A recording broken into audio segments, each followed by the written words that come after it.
হরে কৃষ্ণ। সকলকে আবারও কৃষ্ণ প্রীতি শুভেচ্ছা জানিয়ে আমাদের ধারাবাহিক প্রশ্ন উত্তরের যে পর্ব, সেই পর্বে আপনাদেরকে স্বাগতম জানাচ্ছি। আজ আমরা প্রশ্নোত্তর পর্বে একটি প্রশ্ন পেয়েছি, সেটি হচ্ছে দীক্ষা না নিয়ে কি জপ করা যায়।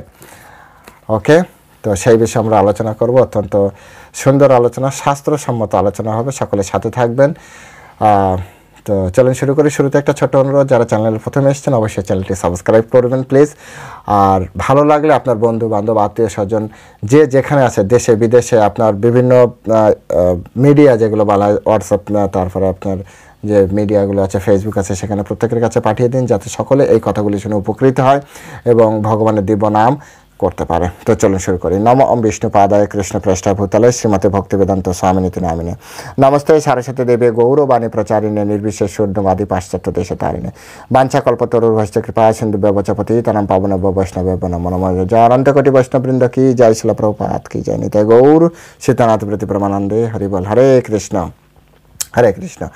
তো আসলে ভগবান আর ভগবানের নাম হচ্ছে অভিন্ন। তো এ বিষয়ে আপনার শ্রী ভক্তি রসামৃত সিন্ধু গ্রন্থে রূপ গোস্বামী খুব সুন্দর একটি শ্লোক বলেছেন। নাম চিন্তামণি কৃষ্ণ চৈতন্য রস বিগ্রহ পূর্ণ শুদ্ধ নিত্য মুক্ত অভিন্নত নাম নামিনা। নাম চিন্তামণি কৃষ্ণ চৈতন্য রস বিগ্রহ পূর্ণ শুদ্ধ নিত্য মুক্ত অভিন্নত নাম নামিন। অর্থাৎ শ্রীকৃষ্ণ নাম চিন্তামণি স্বরূপ, স্বয়ং কৃষ্ণ চৈতন্য রস বিগ্রহ এবং পূর্ণ মায়াতীত নিত্য মুক্ত, বলা হচ্ছে পূর্ণ শুদ্ধ। আমরা এই জগতে যারা আছি না, তারা কিন্তু পূর্ণ শুদ্ধ নয়, কিছু না কিছু মায়ার দ্বারা প্রভাব রয়েছে। এই জগতে শুদ্ধ শুধুমাত্র গুরুদেব, আর সবাই আমাদের অল্প বিস্তর মায়া দ্বারা আমরা আবরণ আছি, তার মানে পূর্ণ শুদ্ধ নয়। তারপর নিত্য মুক্ত, আমরা কিন্তু নিত্য মুক্ত নই, একমাত্র গুরুদেব আর কৃষ্ণ হচ্ছে নিত্য মুক্ত, আর সবাই অল্প বিস্তর বদ্ধ আছি। তাই এখানে বলা হচ্ছে যে পূর্ণ মায়াতীত এবং নিত্য মুক্ত পরমেশ্বর ভগবান। কেননা নাম এবং নামিতে ভেদ নাই, নাম এবং নামিতে ভেদ নাই। এটি হচ্ছে সব থেকে একটা অলৌকিক শক্তি। তাই সবসময় আমাদের ভগবানের নাম কীর্তন করা উচিত। আমরা যদি কৃষ্ণকে ডাকি তো স্বয়ং কৃষ্ণ চলে আসবে।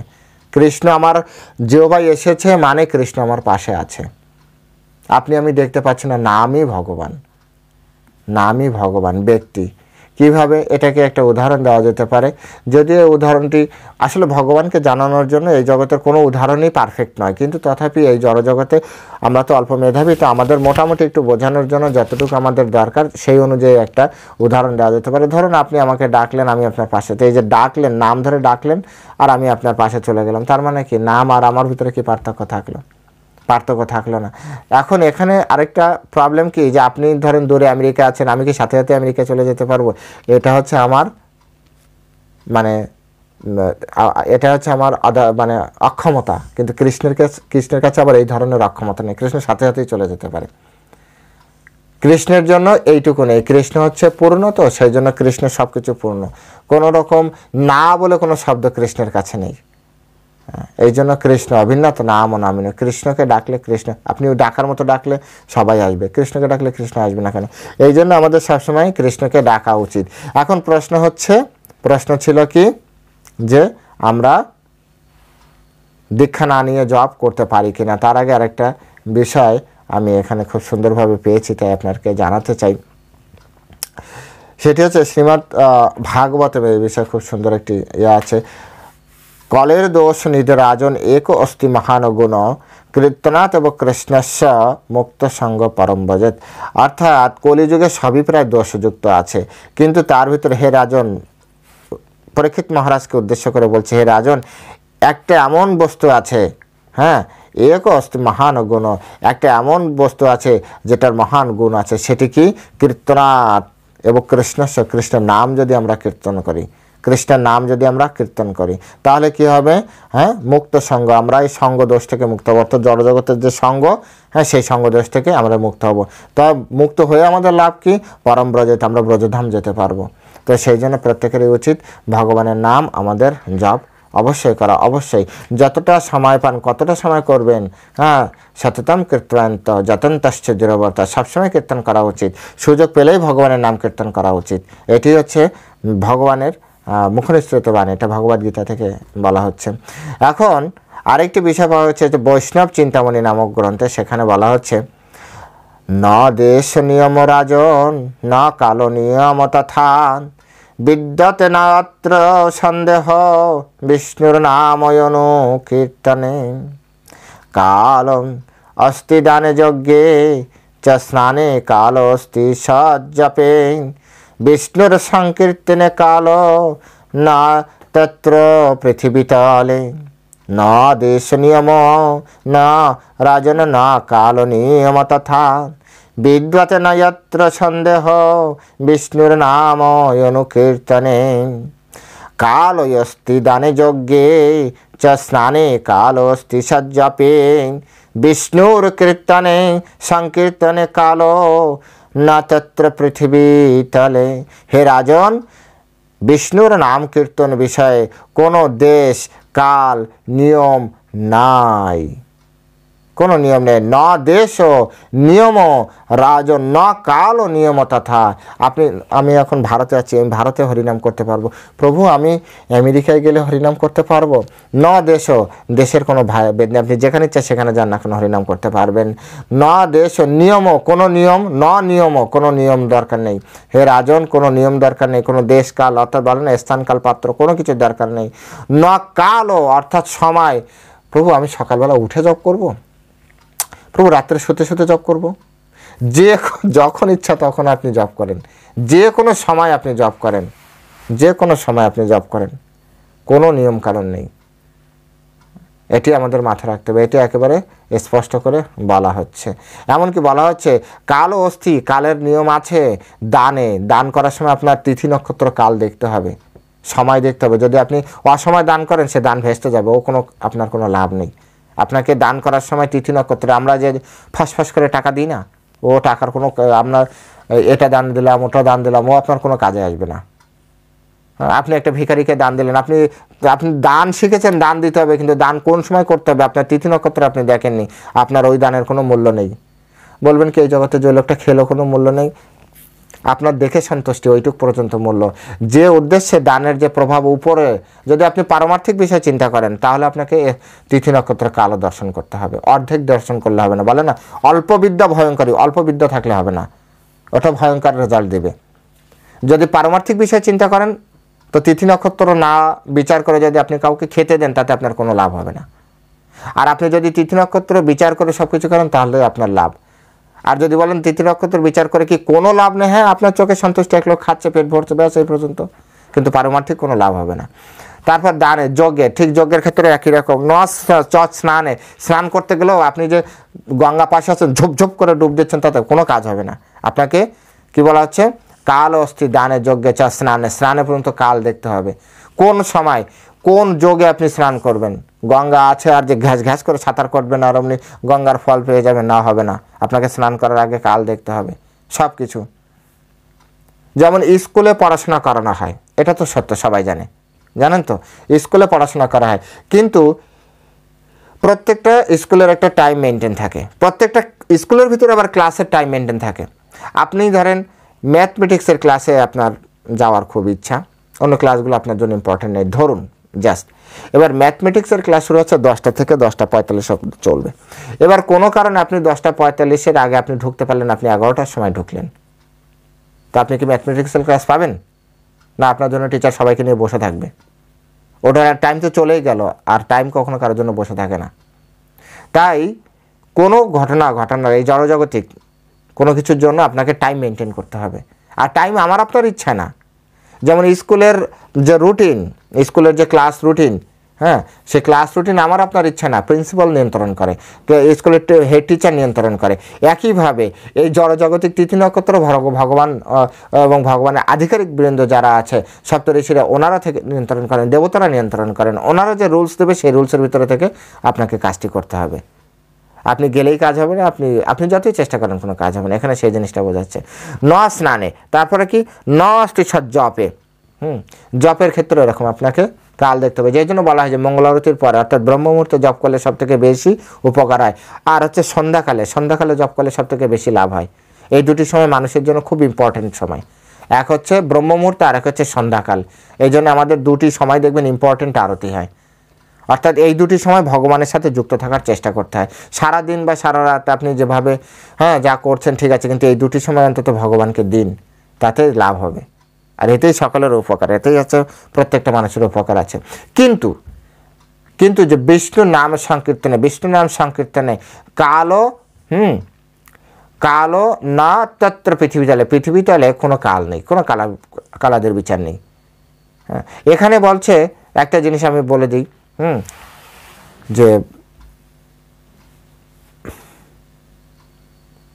বিভিন্ন যে মন্ত্র, সেই মন্ত্রের জন্য আপনার কাল দরকার হচ্ছে, ক্ষণ দরকার হচ্ছে, কিন্তু ভগবানের নাম কীর্তনে আপনার কিন্তু কোনো বিচার নেই। অতএব আপনারা বুঝতে পেরেছেন যে আপনি ভগবানের দিব্য নাম জপ করবেন, হরে কৃষ্ণ। আর এখানে সবই হচ্ছে বিষ্ণুর নাম, হরে কৃষ্ণ। এই যে কৃষ্ণ হচ্ছে সাক্ষাৎ পরমেশ্বর ভগবান কৃষ্ণ, রামও পরমেশ্বর ভগবান শ্রীকৃষ্ণেরই এক নাম। হ্যাঁ, রমেতিতি নামও, যখন ভগবান আনন্দ প্রদান করে তখন ভগবান রাম। আর হরে হচ্ছে ভগবানের শক্তি শ্রীমতী রাধারানী। তাই এখানে তিনটি নাম আছে, হরে মানে শ্রীমতী রাধারানী, আর কৃষ্ণ ডাইরেক্ট কৃষ্ণ, আবার হরে মানে রাধারানী। আর রাম যখন হচ্ছে তখন এই অযোধ্যার দশরথ পুত্র রাম নয়, এ হচ্ছে ভগবান রাম। কৃষ্ণ যখন আনন্দ প্রদানকারী হচ্ছে, যেমন কৃষ্ণ মানে সর্বাশক সর্ব আকর্ষক, তাই তিনি কৃষ্ণ। আর ভগবান যখন কৃষ্ণ যখন আমাদের আনন্দ প্রদান করে তার ভক্তদের, তখন তিনি রাম। হ্যাঁ, তাই এখানে কৃষ্ণ রাম আর শ্রীমতী আল্লাদিনের শক্তির যিনি অধিষ্ঠাত্রী দেবী শ্রীমতী রাধারানী, তো এই তিনজনই এখানে আছেন। সুতরাং এখানে পরমেশ্বর ভগবান নিজে আর ভগবানের শক্তি এখানে রয়েছে। সুতরাং আপনি নাম করতেই পারেন, সবসময় নাম করতে পারেন, না কালো পৃথিবীতলে কোনো নিয়ম কানুন নেই। তারপরে আরেকটা বিষ্ণুর ধর্মোত্তর গ্রন্থ বাক্যে সেখানে বলছে, ন দেশম নিয়ম তস্মিন ন কালো নিয়ম তথা ন উচ্ছিষ্ট আদৌ নিষেধস্তি শ্রীহরির নাম নামনি লব্ধকাম। না দেশ নিয়ম তস্মিন না কালো নিয়ম তথা নচ্ছিষ্টমাদৌ নিষেধস্তি শ্রীহরির নামনি লব্ধকাম। হে লোভধক, লোভধক মানে লোভী। কোন লোভী? অর্থলোভী নয়, নামের লোভী। হরিনাম করতে চাই যে, হরিনাম করার যে লোভ, সেই লোভ।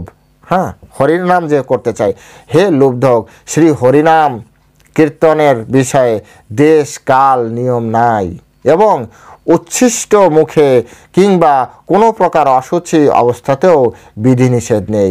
অর্থাৎ আপনি এই টয়লেট করে বেরিয়েছেন, স্নান করেননি, তো ওই যে ফাঁকা সময়, সে সময় আপনি বা টয়লেটে বসেও আপনি হরিনাম করতে পারবেন। একবার চৈতন্য মহাপ্রভু টয়লেট করে বেরোচ্ছেন, সেই সময় উনি এরকম করে জিভ কামড়ে ধরে বেরোচ্ছেন, তো পাশে রয়েছে গোপাল নামে একটি ছেলে ছিল, হ্যাঁ, গুরু গোপাল নাম এখন হয়েছে তার। সে বলছে, কি ব্যাপার, তুমি এভাবে জিভটা এরকম করে কামড় দিয়ে রেখেছো কেন? তো বলছে, আমার জীব এত দুষ্টু যে এই অপবিত্র স্থানেও কৃষ্ণের নাম করছে, এটা ঠিক নয়। তো উনি তখন বললেন, অ্যাকচুয়ালি ভগবান এই জগতে যা যা শিক্ষা দিয়েছেন না, সব তার ভক্তের মাধ্যমে শিক্ষা দিয়েছেন। তিনি ভক্তের মাধ্যমে শিক্ষা রেখে গেলেন। তখন ওই ছোট ছেলেটি বললে, সকলে তোমাকে পণ্ডিত বলে, সন্ন্যাসী বলে, হ্যাঁ, তুমি তো সেরকম দেখছি না। আচ্ছা, ভগবান বলেছে মৃত্যুর সময় যদি ভগবানকে আমরা মনে না করতে পারি, তাহলে তো আমাদের ভগবদ্ধাম যাওয়া হবে না। চৈতন্য মহাপ্রভু বলছেন, হ্যাঁ ঠিক কথা। বলছে, তুমি কীভাবে জানবে যে টয়লেটের ভিতরেই মৃত্যু হবে না তোমার আমার? চৈতন্য মহাপ্রভু বলছে, হ্যাঁ এটাও ঠিক কথা। বলছে, তাহলে সবসময় ভগবানের নাম করা উচিত। বলছে, ও গোপাল, তুমি আমাকে কত সুন্দর একটা শিক্ষা দিলে, আজ থেকে তুমি আমার শিক্ষাগুরু গোপাল। তো ভগবান অন্তর্যামী, ভগবান সবসময় তার ভক্তকেই সবসময় ইয়ে করেন। তো বলছে যে এখানে সেই কথাটা বলছে যে উচ্ছিষ্ট মুখে, অর্থাৎ অনেকে খাচ্ছে, প্রসাদ পাচ্ছে, পেতে পেতে তো মুখ উচ্ছিষ্ট হয়ে গেছে। ওই সময় অনেকে বলে একটু, হে কৃষ্ণ, ওই দেখো কত বড় ভক্ত হয়েছে, এঠো মুখটাও বাঁচছে না, তার ভিতরে আবার কৃষ্ণ নাম করছে, খেতে বসেও কৃষ্ণ নাম করবে। হ্যাঁ, কিন্তু এখানে শাস্ত্রে বলছে এটো অবস্থায়ও কৃষ্ণ নাম করা যায়, অশৌচ অবস্থায়, কোনো প্রকার অসুচি।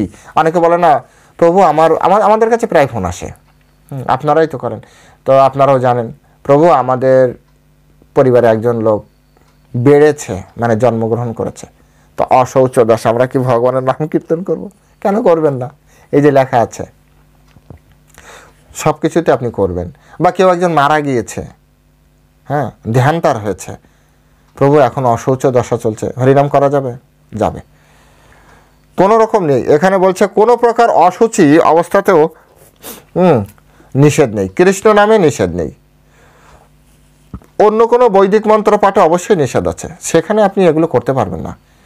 কারণ বৈদিক নিয়ম, বেদ মন্ত্র, অন্যান্য যে মন্ত্র সেগুলো হচ্ছে বিধি ভক্তির আওতায়। কৃষ্ণ যেহেতু বিধির বাইরে, তাই কৃষ্ণের নামও বিধির বাইরে। এই জন্য প্রথম ওই শ্লোকটি পড়েছিলাম, অভিন্নাত নাম ও নামিন। কৃষ্ণ নিয়মের বাইরে, তাই কৃষ্ণ আর কৃষ্ণের নাম একই রকম, তাই কৃষ্ণের নামও নিয়মের বাইরে। তাই এই জড়জাগতিক যে নিয়ম, বিধি, মার্গ, সেই নিয়মের বাইরে হচ্ছে কৃষ্ণের নাম।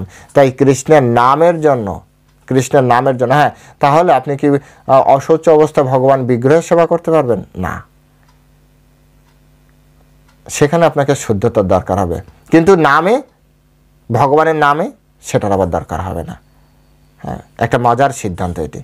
আপনি যখন ডাইরেক্ট বিগ্রহ সেবা করতে যাবেন তখন আপনার শুচিতা, শুদ্ধতার দরকার আছে, তখন সুন্দর স্নান করা, তখন তিলক পরা। কিন্তু নামের ক্ষেত্রে এটি নেই। উচ্ছিষ্ট মুখে আপনি মন্ত্র উচ্চারণ করতে পারবেন না, কিন্তু উচ্ছিষ্ট মুখে আপনি হরিনাম করতে পারবেন। তাই এই যে হরিনাম করা, জপ করা, এটির জন্য আপনার ছাড় আছে, কিন্তু অন্য ক্ষেত্রে আপনি কোথাও ছাড় পাবেন না। অতএব আশা করি বুঝতে পেরেছেন, দীক্ষা না নিলেও ভগবানের নাম, দিব্য নাম জপ করা যায় কি না? অবশ্যই যায়, 100% যায়, কোনো রকম সন্দেহ নেই। আপনারা জপ করতে শুরু করুন, যার যেখানে যার জপমালা আছে আজকেই বের করে জপ শুরু করুন, আর যার জপমালা নেই আশেপাশ থেকে কিনে নেন, আর তা না হলে আমাদের কাছে বলুন, আমরা আপনাদেরকে পাঠিয়ে দেওয়ার ব্যবস্থা করব। তবে হ্যাঁ, একটার কথা বলবেন না, কারণ একটা জপমালার যে দাম তা পাঠাতে গেলে তার 10 গুণ দাম বেশি লাগবে। তো যখন সময় পাবেন তখন এসে নিয়ে যাবেন, অথবা আশপাশ থেকে আপনারা সংগ্রহ করে নেবেন। তো আজ এ পর্যন্তই। কেমন লাগলো আপনাদের এই বিষয়টি নিচে কমেন্ট সেকশানে লিখবেন। আর এই কনসেপ্টটি ভালো লাগলে, অথবা আপনার উপকৃত, যদি আপনি মনে করেন উপকৃত হয়েছেন, অবশ্যই আপনার বন্ধু বান্ধব, আত্মীয় স্বজন যে যেখানে আছে প্রত্যেকের কাছে এই ভিডিও শেয়ার করবেন এবং বলবেন চ্যানেলটি যাতে সাবস্ক্রাইব করে রাখে, কারণ এই চ্যানেলে সবথেকে নির্ভরযোগ্য এবং সত্য সুন্দর প্রশ্নের উত্তর আপনি পাবেন। এছাড়া আরও একটি বিষয় হচ্ছে যে চ্যানেলটি যারা প্রথমে এসেছেন অবশ্যই সাবস্ক্রাইব করবেন। হরে কৃষ্ণ, আজ এখানেই রাখছি। ভালো থাকবেন সকলে। পরবর্তী আপনাদের যে কোনো প্রশ্নের একটা বিষয় নিয়ে আমরা আবার আলোচনা করব। ততক্ষণ পর্যন্ত ভালো থাকবেন। যার যা প্রশ্ন আছে কমেন্ট সেকশনে লিখতে পারেন, কমেন্ট সেকশন ফাঁকা, শুধু আপনার লেখার অপেক্ষা। জয় শিল প্রভুপাদ কি জয়।